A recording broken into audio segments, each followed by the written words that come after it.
Everybody, and welcome to ESO Daily. I am your host, Mystic Raven. Alright guys, so in today's video, now, once again, disclaimer, I'm still working on unlocking a ton of stuff, so the build is not quite finalized. But I imagine everybody's starting to get their wardens leveled if they haven't already done it, or just taking the time to enjoy their warden. And, it's been a lot of, controversy has been going into the warden, as far as, its comparison with other classes. And I don't like to do that. But, once again, I kind of let the devs do their thing, and, I pick up from there, and I test, and I go over, and I'm like, okay, this works out good, this not so much, blah, blah, blah, blah, blah. And which everybody has to realize is when you take any two classes, you're comparing apples to oranges in any scenario. Now, in Elder Scrolls, it is true that we can pick up weapon abilities, and it kind of gives a similar feel because of destruction staff, for example, or two-hander, or dual wield. But each class passives make them unique. The way they play becomes unique. You cannot compare two different classes because they each have their strengths and weaknesses. And does this make them less viable in PvE situations? Absolutely not, because once again, it's all about how you approach the class and your build. And once again, this is why I'm always saying you cannot take a build for one class and transplant it on another and expect the same results. It just won't work. It just won't work. Hence why I'm always arguing there's no such thing as best in slot, because of those passives, champion points, and different curves, and all these other things. But with the Warden, it's been a challenge. No doubt, because there's a couple reasons. I will get into this as we go through the skills and through the build. But this is called the Wintergreen build, because the Warden's strengths lie in a lot of its skills. Now, I'm going to go into the skills first, and we'll go down here.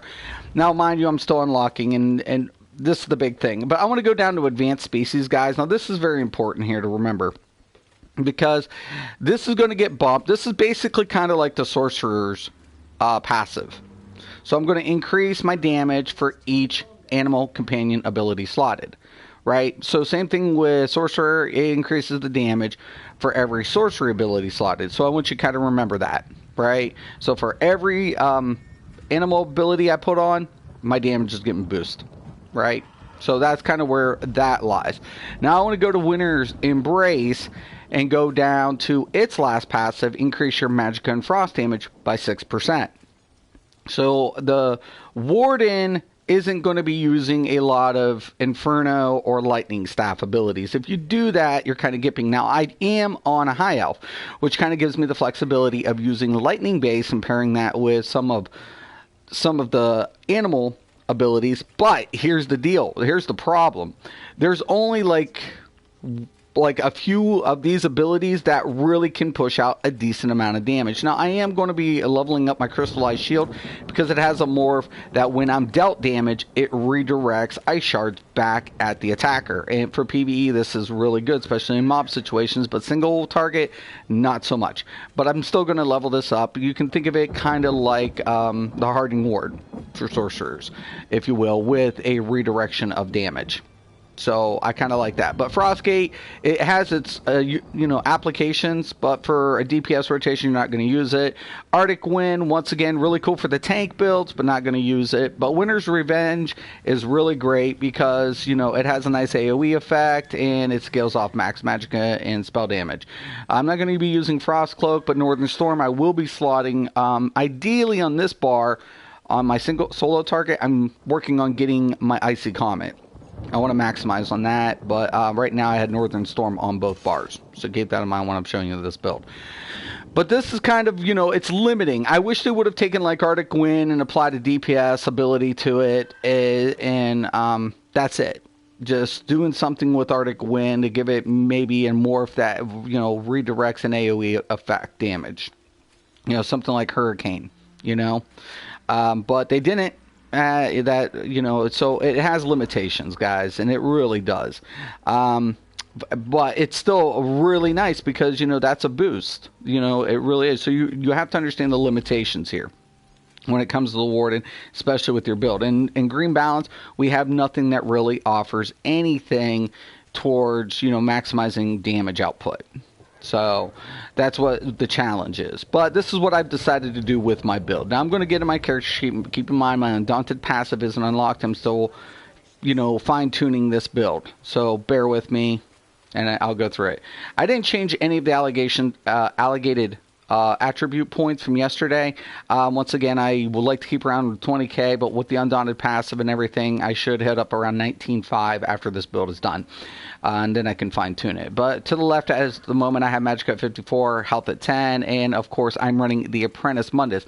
Now, keep in mind, if you're going to set anything up for a trial, this is when I usually will switch out whatever for the Shadow on a DPS on any given situation. Because once I hit over that crit over 55.5, I usually base for 4-mans, and then in trials I'll switch out to the Shadow. I'll lose a little bit on the base damage, but I'll pick up on those crits, especially with the applied effects and trials. So that'll usually get switched up. And keep in mind, this build is not, for trials. Okay, so I'm not going to tell you this, but for vet dungeons and solo play, it works out really good, and you can cross convert this to PvP if you want, and I'll show you why. Okay, so at the top, you're going to see my max Magicka on dual wield at 41,517, magic recoveries at 1,058, and max health is at 18,243. Spell damage on this side is 2,004. Spell crit is at 54%. Okay, when I go to the destruction staff, I'm looking at a 41,566. Magic recovery is the same. Max health's the same. Spell damage dropped down a little bit to 1906, and spell crit boost up 55, and that's just because my staff's upgraded. All right, as far as the gear goes, here we go. All right, so I'm going to be using Necropotence sword.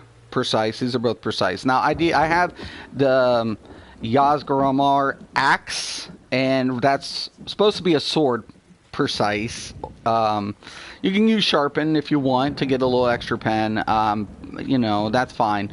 But ideally, I grab I have the precise right now. But if I can get that in sharpen, obviously I want to try to get one in sharpen and keep one precise. The Yazgramar Ice Staff, precise. This is ideal. All right, I want to keep my crit percentage up there. So that is an ideal piece. And we're going to be using the Ice Hearts monster set. Now, this is Max Magicka infused. I'm still in the process of upgrading and, like I said, getting a few extra pieces. What this set does is really great. It gives me 664 spell crit. When I deal critical damage, I have a 20% chance to gain a damage shield that absorbs 8,300 damage for 6 seconds. While the damage shield holds, you deal 10,040 frost damage to all enemies within 5 meters of you every second. This effect can occur every 6 seconds.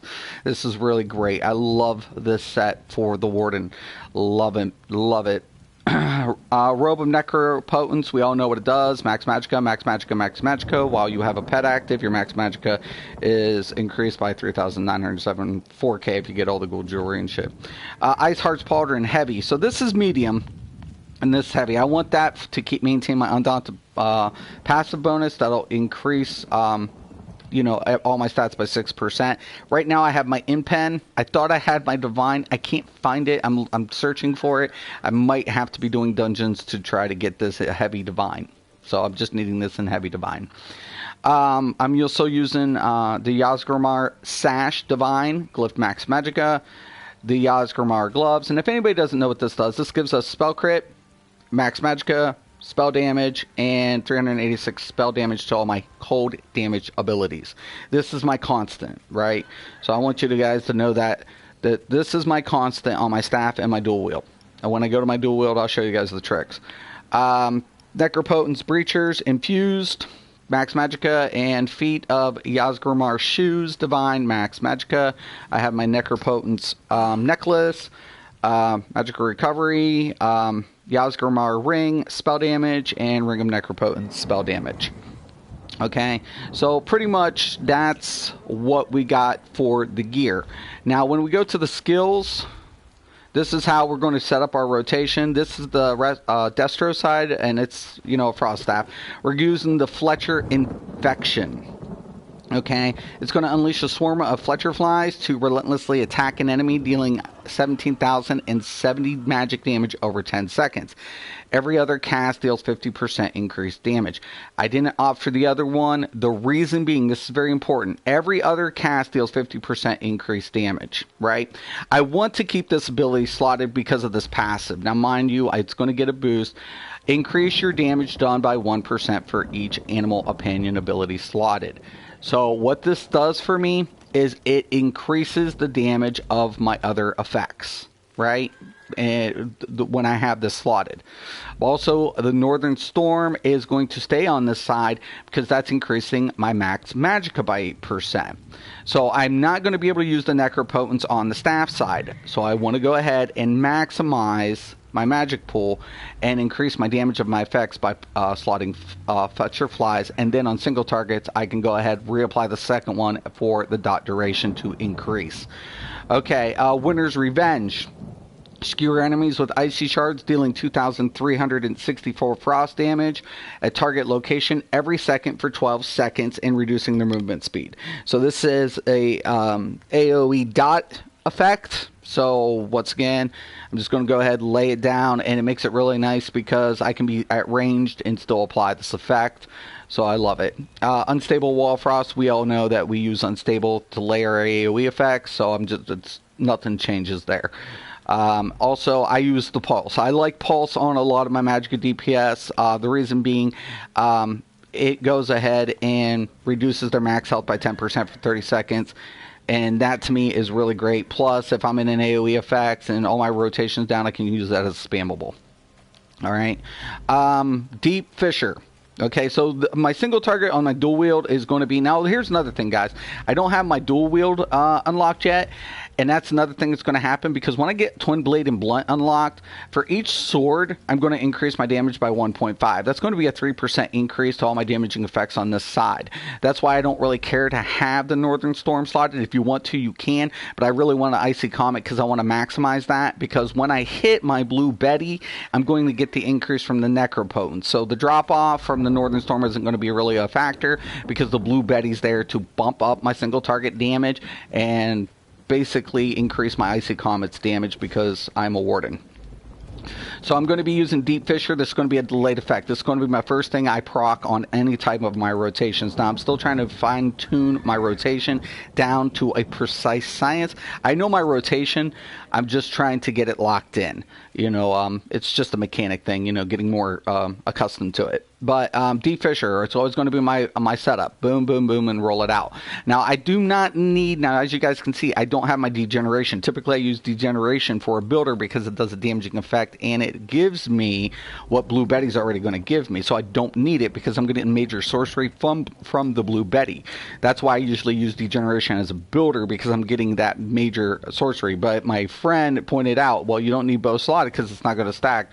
So, and I was like, yeah, that's brilliant. That's freaking brilliant. Good point. And that allows me to go ahead and use this ability, the Crystallized Shield. I'm going to get this morphed, and then I have a damaging of shield effect, so my Icy Heart monster set shield doesn't drop off so easily. So it's continuously keeping that applied effect at all times. So, of course, this is my Screaming Cliff Racer is my spammable. So everything else is pretty dot end based except for these two based abilities. So I want to go ahead and keep that in mind when I'm putting in my champion points. These two do not have dots, but they're increasing the damage because when I go back into my animal companions with having 3 of them slotted, I am currently at 3%. I'll get that 6% when it's unlocked. So I'll get a 6% bonus for the unlock. And that's another reason I don't mind replacing this, because that 6% increase, of course, with Icy Comet and activating Blue Betty, that's why I have it set up this way. Now, it doesn't carry over. That's another thing that's going to be interesting here, guys. So if I hit this, you'll see the applied effect. So it went from 41 to 46, right? That'll increase all the damaging effects on this bar. But when I switch over... you're not going to see the increase because the 5th bonus drops off. But it's worth it to have it on that side for the damage increase for the single target rotation. That's why, you know, mathematically speaking, I made sure that, you know, okay, I'm going to have the Northern Storm on this side, increase the Max Magicka. I'm going to have the Max Magicka applied on the dual side. You see where I'm going with that? All right, so, and pretty much... and of course the Blue Betty's also giving me a Magicka return. So Crystallized Shield, I want that morphed. Blue Betty, I want to go ahead and keep this on to activate my Necropotence. And then on top of it, I'm going to go ahead and get Magicka Recovery and remove a negative effect. And I think Comet's going to get slotted here. I'm at 5 currently on my Mage Guild. And so... that'll get increased too. So this is a really good build, and the rotation is really nice. I really like it. Now, if I was going to be doing a trial, the only thing I would probably keep the Ice Heart Mask. I would probably keep Necropotence. The only thing I'm going to replace is the Yasgurmor for a trial set. That's it. So, and actually what I'm wanting to go with is probably Infallible. I'm thinking more or less for this build. So I'm thinking about going with the Infallible Ether for my trial secondary. So Necropotence is always going to be my primary, and then I'll slot the Infallible Ether to keep the main. But Necropotence, what I'll do is keep main up, right? Because Blue Betty will apply as long as it's 5th, and then keep the Infallible Ether. Well, I have to keep the Infallible Ether up all times for the resto, and then just, yeah, Necropotence. So that's what I'm kind of thinking going with as far as my trial. I haven't tested it out. I need to put everything together for that. And I don't give out trial builds, but at least you guys are watching and you guys know what I would substitute for. So, yeah, pretty much this is what I'm looking at. I'm going to pick up the dailies. Once again, I'm still trying to get that Undaunted passive unlocked. Oh, champion points. Let's cover this. Sorry. Almost forgot here. Alright, so this is what I've opted to do, and I've tested and I was playing with yesterday. So with Elfborn, we took this up to 17.45. I'm over that around that 55 mark, which is perfect, and I want to go ahead and capitalize on a little bit of my crit damage. Spell Erosion, I do have I'm not running Sharpened, but I do have the passive in, you know, light armor. So I've taken this up to 2542, just bumping it up just a little bit. I'm going to keep in mind that they're going to apply Major Fracture and Major Breach and Minor Fracture, Minor Breach in trials. So that should cover the distance, and as long as I get the one sharpen on the dual wield, I'll have more than adequate amount of penetration. Elemental Experts at 11.25. Everything's cold base, so I'm taking this up, and so this will keep my direct damage and indirect damage and dot rated effects applied and maximize those potentials without suffering from diminishing returns. Staff Expert, I'm weaving periodically throughout my rotation or trying to get accustomed to it. So I'm taking this up to 5.42 just to maximize my weave rotation. Master at Arms is at 18.75. Keep in mind that my animal abilities, except Fletcher Flies, are direct damage and not dot based. So, and then we have Thermiturs at 12.43. Now, even though I'm dealing a lot of dot damage throughout my spammable, I want my direct damage to hit harder. That's why Master of Arms is going up to a little bit further than the Thermiturs, because I'm just going to go ahead, apply all the dot effects, and then start spamming. So, and I do want to capitalize on my dot damage, but not enough to sacrifice my instant effects, because keep in mind the Warden doesn't have a finisher as far as this build goes. So even with the bear, you know, it's at 25%, you can't spam it. It's only a one-time hit. But yeah, pretty much that's about it as far as this build, rotation, layout, and champion points. Oh, and I didn't get to finish that. That's the damage part. Okay, Ironclad, 11.35. Just reduce. Don't pay attention to that. Hardy, reduce. You know, everything split between here. 12.45, 12.45, and I put 9.45 into my healing received. Warlords at 9.83, and Tenacity is 12.45. Arcanist is at 14%. Keep in mind diminishing returns. And I like my health recovery a little high on this build because I'm a little bit closer than not. I do have shields, but you know, I just don't want to drop dead really quick. So health is at 11.54, and I had some extra points, so I put 2 into tumbling just to reduce the cost by 1%. Okay. So that's pretty much the way it goes, guys. That's how I allocated my champion points. If you want to go ahead and allocate the way you want to, by all means, go ahead. But I don't like to suffer from diminishing returns, and I like to take into effect what I'm doing throughout my rotation. Way rest. That's, what? That's 2. Oh, that's cake. I can do both these vets even on this. Okay, I'm going to switch my role. I don't know if I'm going to get a Q. I'm thinking that's 2 on way rest, yeah. Okay.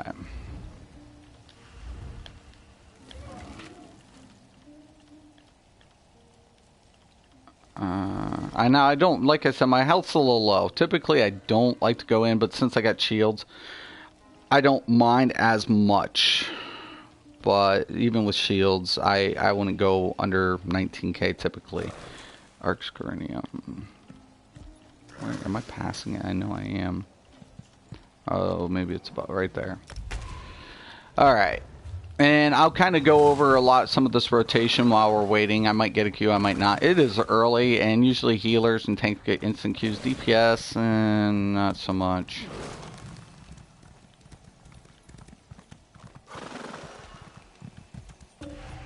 Oh, okay. It was a little bit quicker than anticipated. Oh, that reminds me.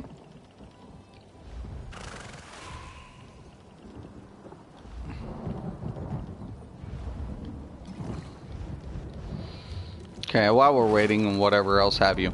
This is a perfect example. I'm going to hit this twice. Like I said, I'm getting adjusted to all of the effects and stuff. So usually what I've been doing is hitting this first. I don't know how that pulled.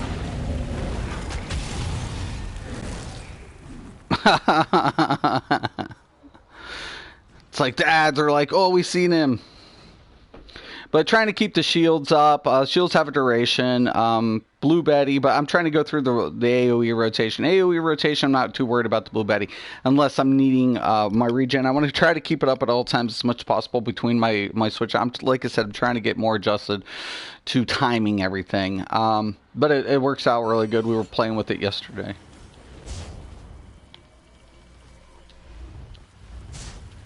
Don't need to be in there.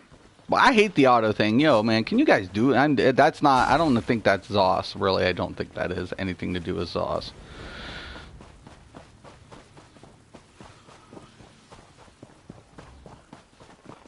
Come on. I know you guys want to skip everything, but jeez, my Jesus. Let's go, let's go, let's go. Fuck this, man. Just go around.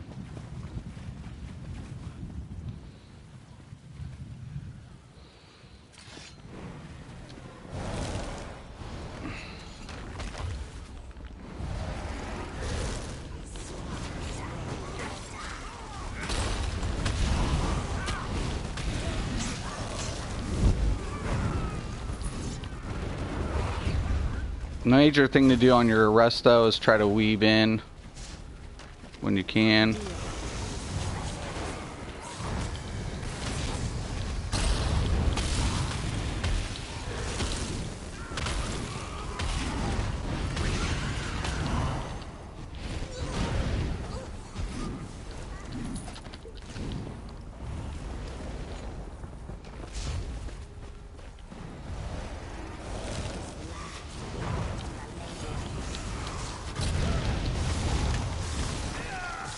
It's already popped up.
on.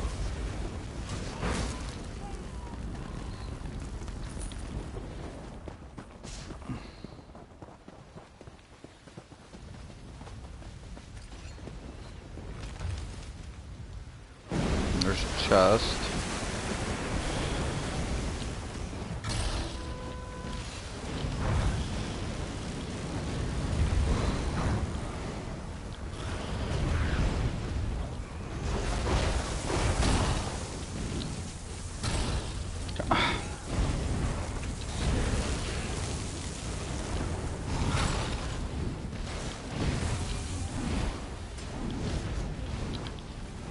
I'm gonna weave up.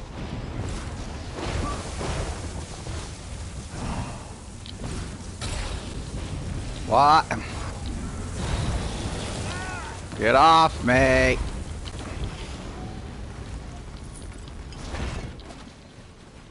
Chest.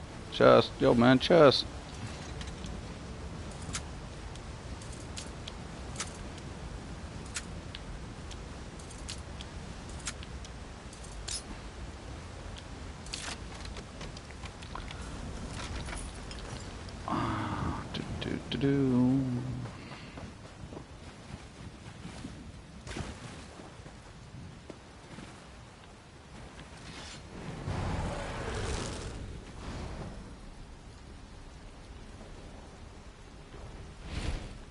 Come on. Let's go, let's go, let's go.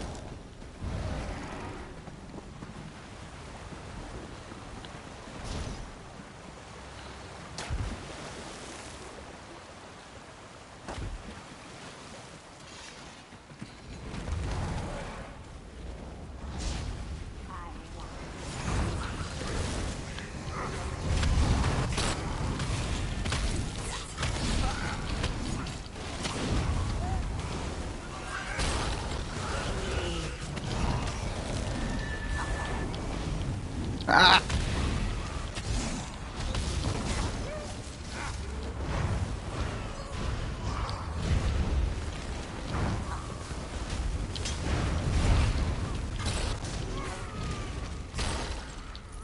Like I said, I'm trying to get that sharpened sword, the divine shoulder, and of course my other passives unlocked. So this will get bumped up, obviously.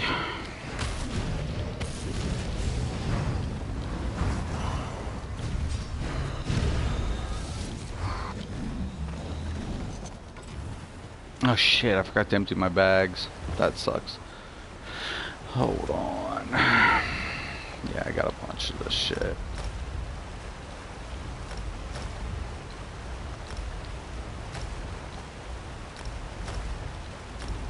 Oh shit.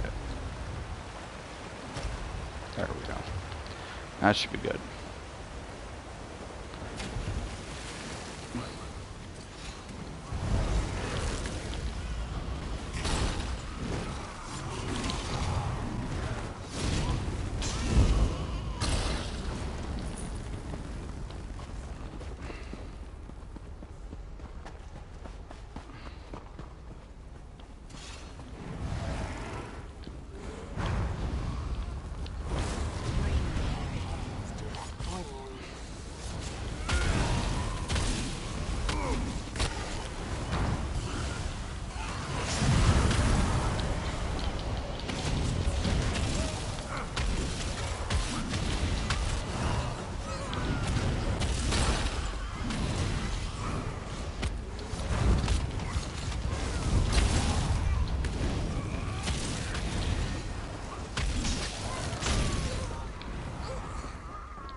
Trying to map out your rotation when you're getting accustomed to something kind of sucks sometimes.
shit. Missed that.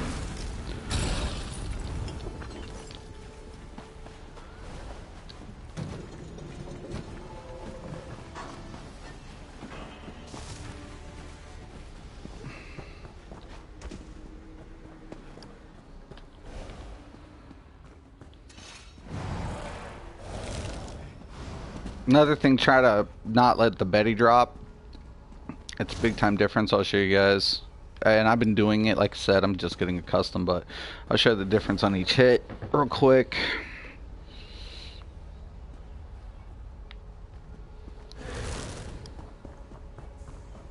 I really want this more for the shield so I can get, you don't want to get hit, it redirects that damage.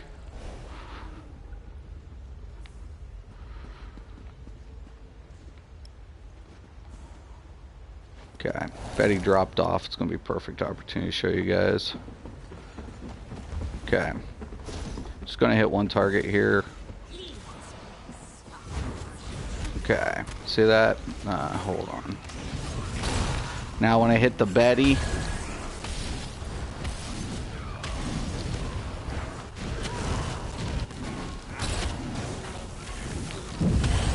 Ow.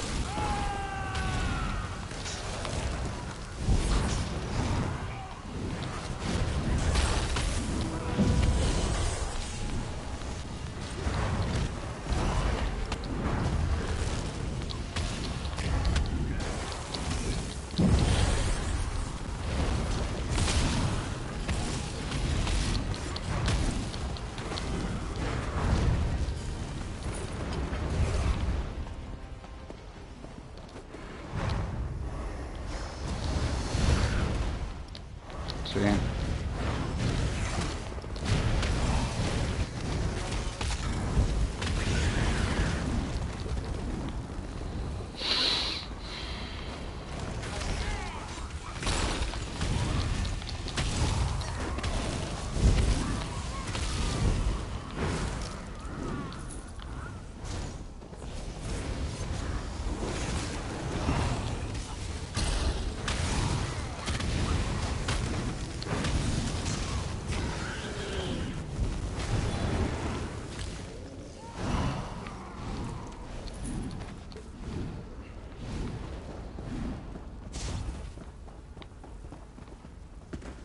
Oh, I can't see your comments. I'm sorry. Voice notifications off.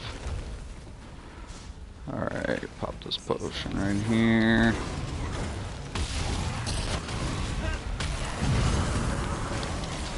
Ah, shit.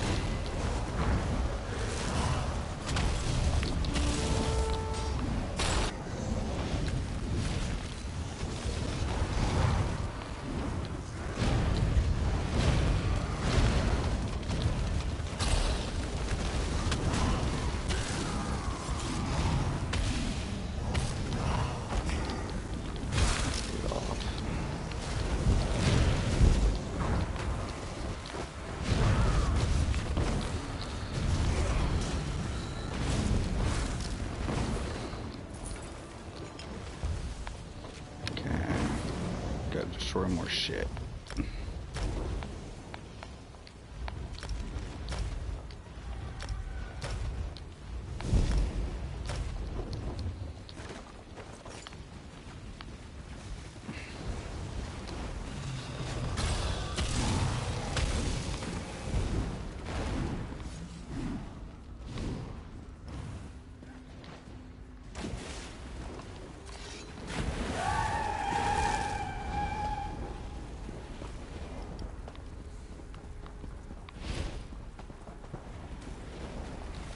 Just, no, right here, just.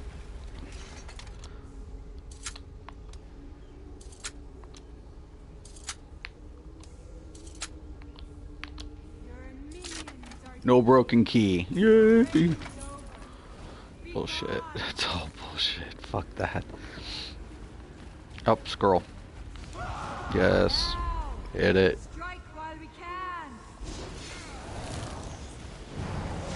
Oh, heals.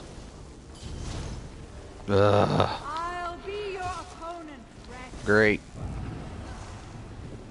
Healer just got caught slipping on that. before we could get to the island. Oh.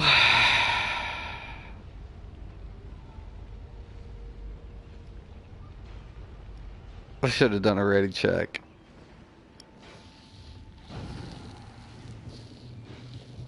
No, it's not gonna happen. Just drop it, man. You tried. Just why do people do that? It's not even like an inch off and they're trying to save it. It's like, dude, you're just wasting more time, man. Just let it go. Let it go.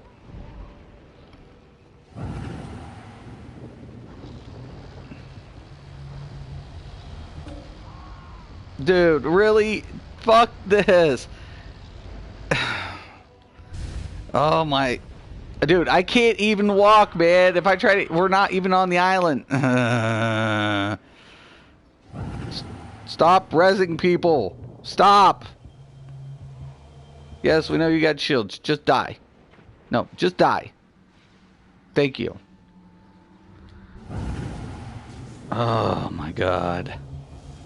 This better not be doing this continuously. The healer just got caught slipping. He didn't throw a heal before we could get to the island. And somebody hit it before we could get there.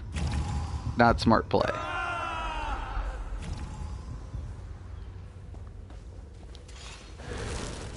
Yeah. I'm going to reapply my food buff. I do not want that to drop off in the middle of this fight. Thank you.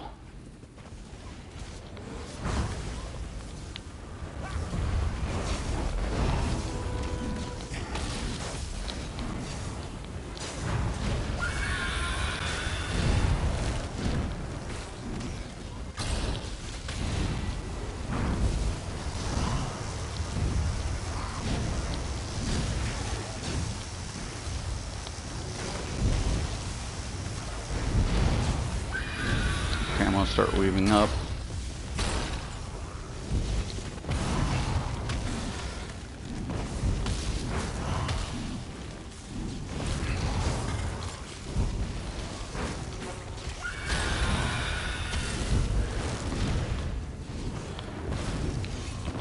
Oh, my Betty, that might help. I can't see from this angle for shit.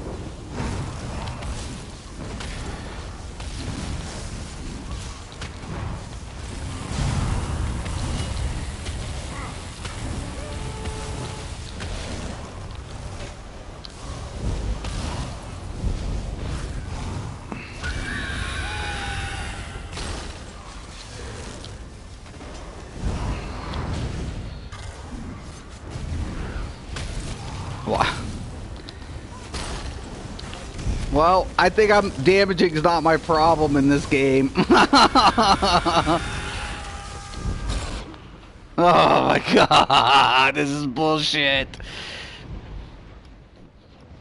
Dude, stop! Just freaking start reses.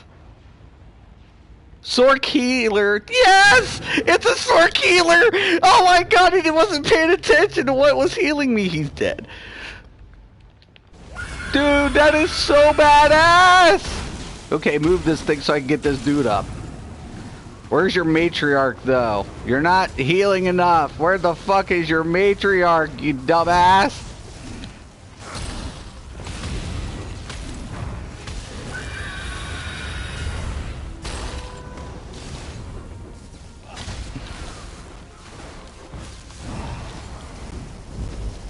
Ugh. That was rough. Let's see. Sturdy. Fuck it. I don't give a fuck about that. Yeah, I know. Anyways, guys, that's kind of the build. Like I said, just kind of bear with me here as far as anything. I'm trying to get more accustomed to the rotation, but it works out really nice. You can see all the effects kind of firing off. Ideally, I want to just keep that Blue Betty up. You can see I go through a lot of resources. I can glyph one more to kind of get a little bit more on the recovery side, but if I'm weaving up more, once I get my rotation down more fluently and get those weaves in between my dot rotation, that'll be more fluent. So it's all about, just becoming accustomed with the rotation, and for me, I personally have to do that. The build works out really nice, though, as far as the layering effects, getting everything fired off. I'm more than happy with the layout. The Warden does offer a lot of challenges when it comes to applying a Magicka DPS rotation because the limited selection, given the fact that we have a lot of healing and more dedicated heal and tank abilities. That doesn't make Magicka DPS any less effective or viable, because one thing for Stam users, they can offset those differences in a lot of other skills like two-handed, dual wield, so on and so forth. So for their application, it's completely a lot more flexible. Magicka DPS has a little less flexibility with the Warden, but it completely viable, completely offers a lot of options. I'm also working on a second build for the Magicka Warden. And I'm really looking forward to that build as well. I will not be posting that relatively soon, but once again, guys, I just wanted to show the flexibility, the options that that you can do it. You can just basically do it. You can put a very decent Magicka Warden DPS build together. What's the one problem with the Magicka Warden is you have to take into consideration, once again, it's not like any other DPS class. If I wasn't running Ice, for example, if I wasn't running Ice Heart set, I'm going to drop this group. If I wasn't running the Ice Heart set, for example, and you have some, whatever. Let's say I wanted to go with Kina. Nothing fire-based is going to benefit me as a Warden. But let's say I go Kina, right? And I can go Scathing Mage, right? And I can proc up that with Necropotence. I can do that. If I'm going to go with like a Kina Moon Dancers, I might end up keeping my Necropotence, right? Because I can get that effect on Moon Dancers on the dual side, and I can utilize something like that. So there is flexibility in build options for the Warden, Magicka Warden. The thing about it is what direction you want to take it. Limited skills though, very limited, and Ice is just the way to go if you're going to run a Destro. Not to say you can't go fire, you can't go electricity, especially if you go high elf like I am. You can use the lightning staff, but so say I can go lightning staff and whatever. The code based abilities for the Warden for Frost Staff, it's the first time I can actually say the Frost Staff is actually something worth having in this game. I've tried the Frost Staff on so many builds, and just disappointment. Nice CC effects, but damaging, lacking, because there was no value to the Frost base versus Inferno or Lightning, because the splash damage or increased damage to Inferno. But with the Warden, it's well more than worth it for Frost Staff abilities. Now with CC effects, you're going to lose a little bit of damage comparable, but that 6% increase makes up for the loss, and now you have a complete CC viable build. Once again, I can't see your comment, but really like it. I really like it. You're still flexible, still options. Just keep in mind, guys, that you want to go ahead and maximize the potential of the build with the Warden. Very, like I said, they could have put in a couple of skills that I think, once again, to make it a little bit more interesting, but it's completely doable. Completely. So if anybody tells you Magicka Warden sucks for DPS, I don't think that's the case. It all depends on how you approach the build. Right, so keep in mind you can't compare it with it like a Sork. You can't compare it with a Nightblade. You can't compare it with Magplar. You can't compare it. It's a specific own entity, and you have to take its strengths and magnify that. If you're trying to build it the way other classes are, you're actually hindering yourself. So keep that in mind. All right. If you have any questions or comments, please post below. I do want to thank you all for watching, and once again and always, have a nice day.